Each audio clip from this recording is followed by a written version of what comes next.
We all find ourselves in that place from time to time in life. Whatever you want to call it, whether it's a rut, a dead end, a waste of time, we're making no progress.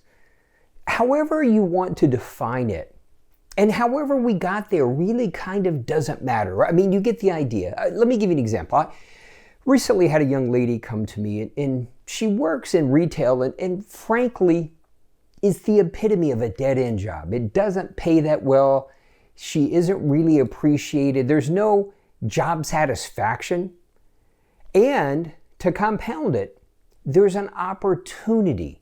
And so the question became, and before she made a decision, she wanted to talk to me, is, should I go for this opportunity? Why would I stay here? You know, there are times that, are we supposed to stay in that place? Is it by leaving, by trying to find an escape, that we could be missing out on what God has for us? We could miss out on something even better. So today, we're going to explore, should I stay or should I go? Before we get started, a disclaimer. If you or someone you're leading that you're working with is in an abusive situation, all bets are off. That is not God's will. And also, let me say, do not apply this to your relationships. I don't do relationship advice. Frankly, my wife is better than me in every way. I've got no insights there. But other than that, there are times, I will say it straight out, there are times when God wants us to stay in that place. Joseph in prison. Jacob was taken advantage of repeatedly. And what was happening? Now, these were not permanent situations, but God put them in a place where He could work. He could develop them so that they could receive all that He had for them. And that's just a couple of examples. We see this repeatedly. And the challenge becomes how often we short circuit that we don't fully develop because, frankly, we don't like the discomfort. I don't. And we look for the way out. So there is a blessing when we stay where God has us, even when it is uncomfortable.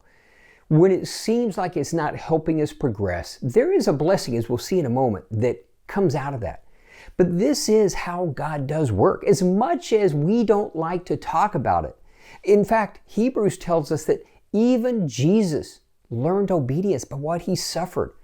So, is there a blessing? Yes, we'll see that at the end. But let's look at some times we can recognize whether it seems like it's the right time to stay or whether it's the right time to go. Now, back to the young lady I mentioned. And here's someone who has a sincere heart, is not in a situation where she's done anything wrong.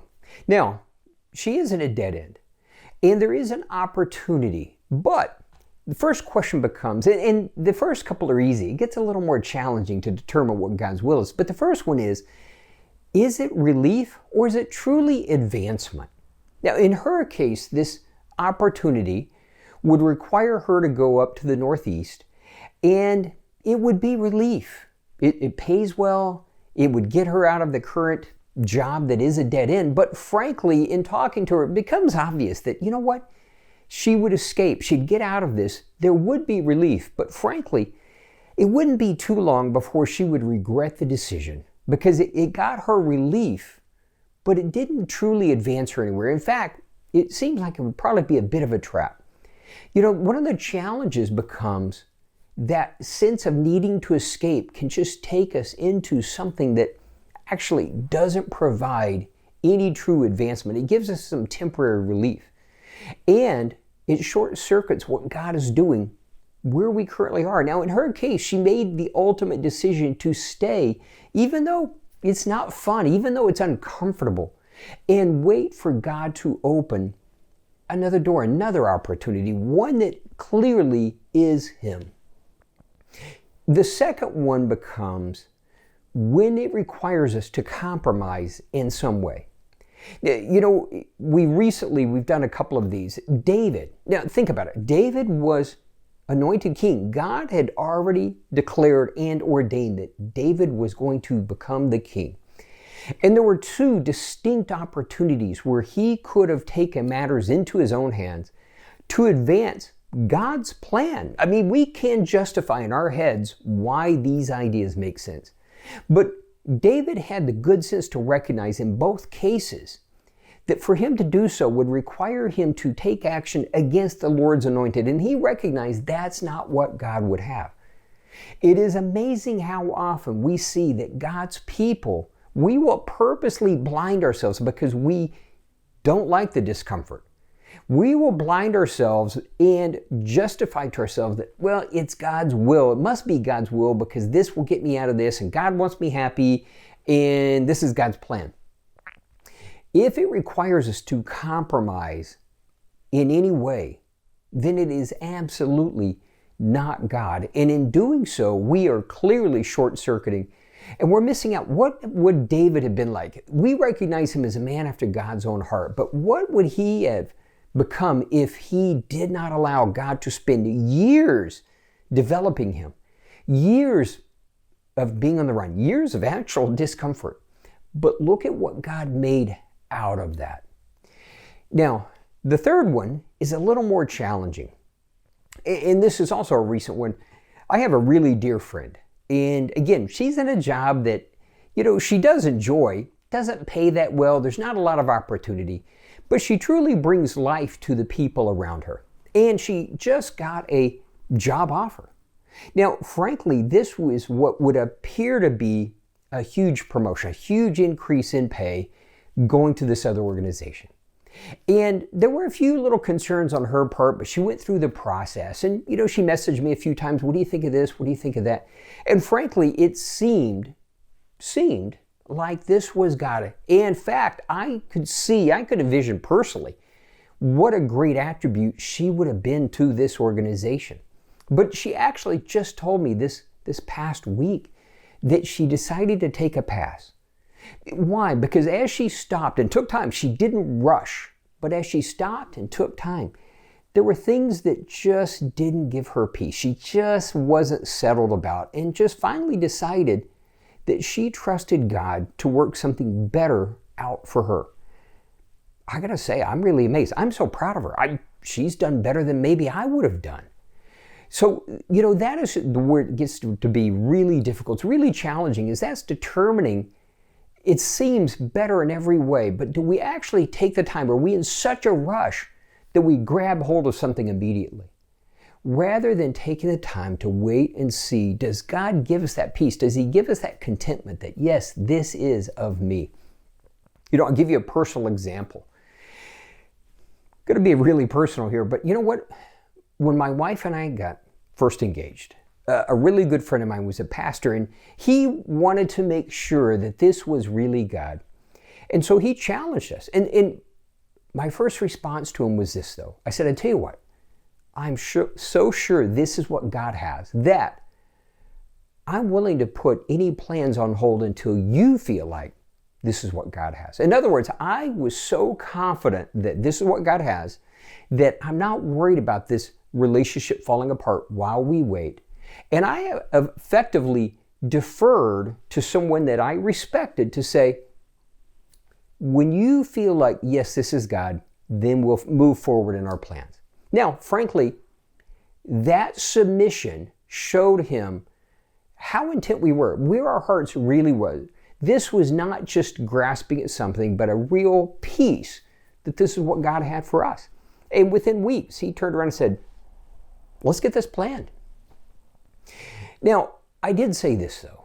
A couple of things I want us to expect. First off, expect, even if you seem like you're in a dead-end situation, expect God to bring, as we are willing to wait, as we demonstrate that we trust Him by waiting in discomfort, waiting for what He has for us, expect Him to send a blessing.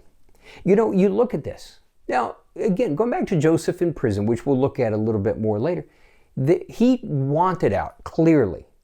But we know God was at work and He was making something amazing out of it. Even though throughout that whole story we didn't seem like anything great was coming out of this. But look at Jacob. Now, he stayed in spite of being taken advantage of over and over. In fact, God gave him the wisdom that when offered, how do you want to get paid? He took the cast-offs. He took the leftovers. And he allowed God to bless it. And when he finally left, he went out wealthy with great blessing because he trusted God. You know, Hebrews tells us that we need to persevere, that as we persevere and as we've done the will of God, then he will do what he has promised. He will bring his blessing. And isn't that what we really are talking about with God powered? Is not what we can try to achieve in our strength, in our efforts, which frankly is always second best. What God has for you and I is so much greater, but it does require so often for us to, unfortunately, something we don't like to talk about, but it does require from time to time to stay in uncomfortable times, seasons, situations. Why? So he can develop something in us, so he can then entrust us with something even greater. Now, one thing also, though, I do want you to expect, and that is look for favor, even in that situation, whatever it is, a rut, a dead end, whatever. I want you to expect favor. Now, Joseph, when he went into prison, now this has always amazed me. When he went into prison, not when he's coming out, when he went into prison, it says God was with Joseph and showed him favor. And that is a principle that actually, if you look at it, we will see repeated. Jacob, when he finally gets out of that situation with Laban, Laban actually says, I realize I've been blessed for your sake. We see that repeatedly, that God's people, when they stayed, even when it was uncomfortable, when it wasn't seeming to progress them, God was at work. And one great indicator that even though you may not see the blessing yet, you may not see the opportunity yet, one way to tell that God is still at work is, do you have favor? Even in prison, do you have favor? So, when should we stay and when should we go? Well, again, everybody's situation is different, but we need to recognize, let's not be so quick to escape the discomfort.